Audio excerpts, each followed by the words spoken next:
What's up, Raptors fans? Welcome to the Warriors Report. It's time to talk about the signing that we have all been waiting for. And yes, that is Jeff Dowtin, who has been signed with the Toronto Raptors on a two-way deal. Now, for today's video, I'm going to break down a little bit of Jeff Dowtin for those who may not be familiar, as well as how this impacts the Toronto Raptors roster. Now, we know the Raptors don't have a lot of roster spots left. They do have quite a few guys still competing for the last couple roster spots, so I'm going to break all of that down for you guys in today's video. So if you're ready to watch this video, guys, make sure to hit the thumbs up button. This does help get this video out a lot more, and let's try to get this video to 120 likes. And if you want to hit the subscribe button as well, that'd be very, very much appreciated. So with that being said, let's get into today's video. Now, as you guys know, I do like to give out shout outs on my channel, and for today's video, the shout out goes out to Mr. Bro. So Mr. Bro, thank you so much for supporting this channel too. Likes and comments, it is very much appreciated. Now let's quickly touch upon Jeff Dowtin. I want to quickly talk about him.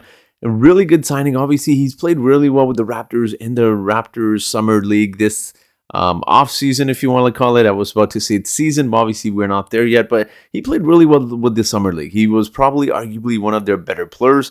And even though he's listed at about 6'3", 185 pounds, depends on which website you look at, he plays way bigger than his size. He looks at about 6'5", 6'6" out there. He plays very physical. He's able to attack the rim. He's able to hit some really nice jump shots. He can hit the three-point ball as well. And he's a really smart, high IQ basketball player who makes the right plays. He gets his teammates involved. He had a game there where he had, I believe, 9 assists. So he's obviously capable of facilitating. But one of the biggest needs he really solves for the Raptors is the fact that he can play the shooting guard and the point guard position. And one of the biggest things about him that goes a little bit unnoticed is the fact that he can attack the basket as well as absorb some of the contact and finish at the rim. With all due respect to Fred VanVleet and Gary Trent Jr., one of their biggest weaknesses is that they really struggle at the rim and finishing around the rim. That is not the case with Jeff Dowtin, who does a spectacular job. He's quite athletic as well, which makes him a really interesting piece for the Raptors. Now, again, it is a two-way contract that the Raptors have signed him for. So we'll see how many minutes he does get.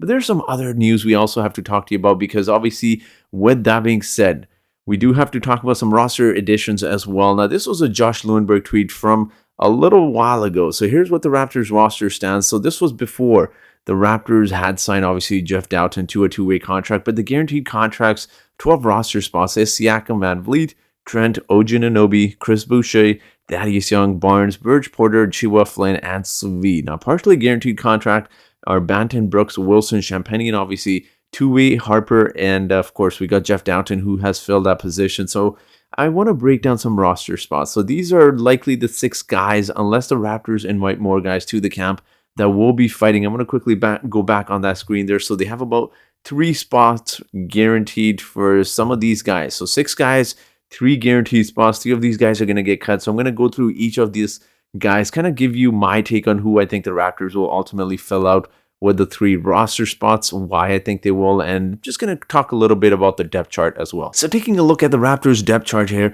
I quickly wanted to just highlight which players can play which position. Now, obviously, the Raptors do have a lot of players on their team that are able to switch on to different positions, and just really you can insert them almost in any position. But I did want to keep the number limited. Now, the centers, I only have Cam Precious, Scotty, and Pascal. I know OG can play. I know Thad can play. Maybe Otto Porter Jr. gets played there as well. But I just want to keep it simple just to simplify some of these numbers. So we got 4 centers on the roster. Power forwards, we got 6 players that can play the power forward position. We have about 5 players that can play the small forward position.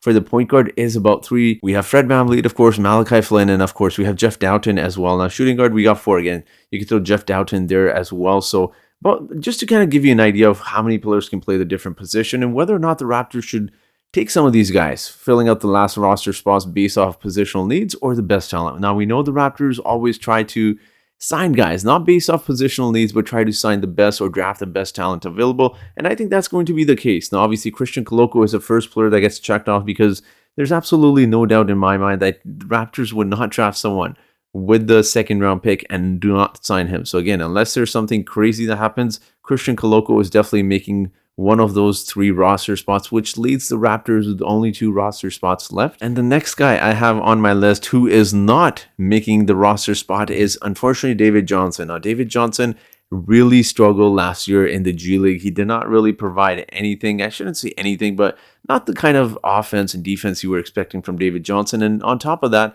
he really struggled in the Summer League as well. He had games where he scored 10, 6.5 points. I don't think he had more than 10 points in any of the summer league, which doesn't help.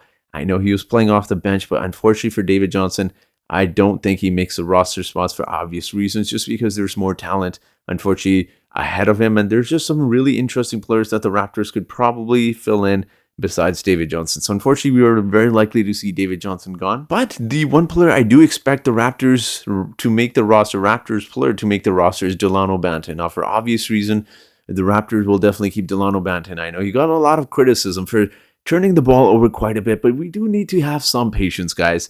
This guy was drafted near the end of the second round. He wasn't expected to be anything, and the fact that people are getting mad at the fact that he hasn't improved significantly with his turnovers is going to be a work in progress. He's a late second round pick. You can't expect him to play the same way that maybe Scotty Barnes will, or even like a first round or early second round pick. He wasn't expected to be here, so I'm just happy with some of the progress we've been seeing with Banton. Obviously, I'm not saying he doesn't need to work on his turnovers. He obviously does, but that is a work in progress. That's going to take quite some time. And realistically speaking, guys, tall players will always just have the ball stolen. Like, no matter how good they are with ball handling, it's just going to be a challenge for them to really not turn the ball over. So again, Banton, I think that's a no-brainer for the Raptors to absolutely make that last roster spot. And I think it just makes a lot of sense. You can play him in different positions. He's got the speed. He obviously needs to work on that shooting a little bit, but he just fits in terms of having the switchability on defense. He's also got quick speed. He can handle the ball, which is what the Raptors need. So Banton definitely cracks one of those roster spots. And obviously, we have 3 guys left and only one roster spot. Now, I think the next player to get cut, unfortunately, is DJ Wilson. I really am high on DJ Wilson. I've said this time and time again. I think he's a spectacular player. But unfortunately, there is just not enough minutes to go around. This team is absolutely filled with power forwards and centers. Yes, technically, I believe you can probably play DJ Wilson at the 3 if you wanted.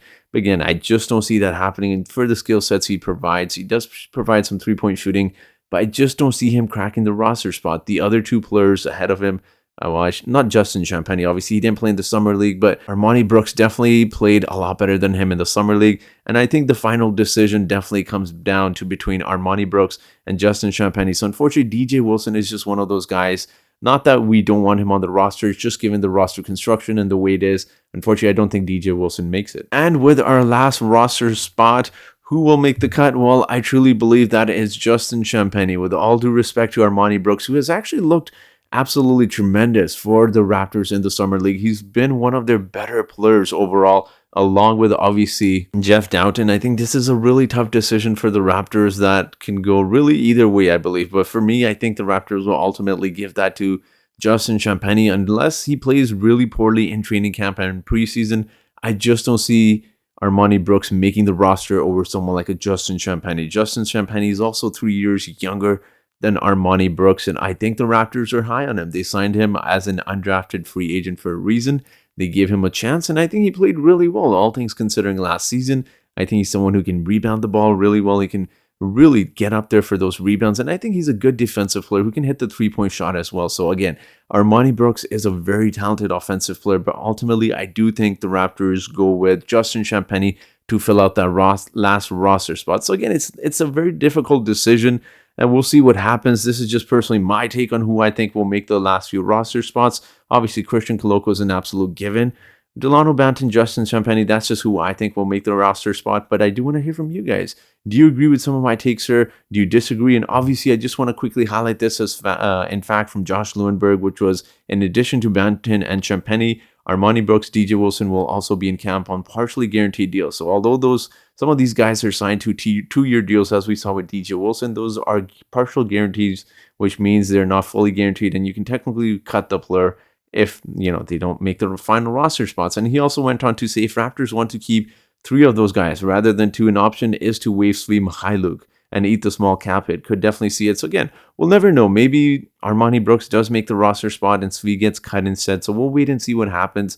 But again, I'm personally very excited to go into training camp. I think the Raptors have a lot of good young talent on this roster, and I'm personally very excited about some of these guys. Ron Harper Jr., I know he didn't have the best of summer leagues, but that was his first action outside of college basketball. So again, you got to be patient with him. I think he's going to be a spectacular player, and obviously Jeff Dowtin looked absolutely phenomenal as well. And we'll wait and see what happens between these 4 guys and who fights for those last few roster spots. So we'll see what happens It's an exciting time to be a Raptors fan given the roster construction, but I do want to hear from you guys. Make sure to leave your thoughts in the comment section below, not only on the Jeff Dowtin signing, but who do you think will ultimately make the roster?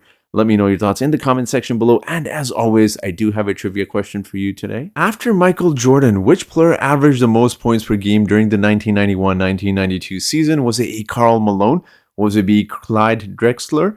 Was it C. Charles Barkley? Or was it D. Chris Mullin? So whoever answers this trivia question correctly first in the comment section will get a shout out in my next video. So that will be it for today's video, guys.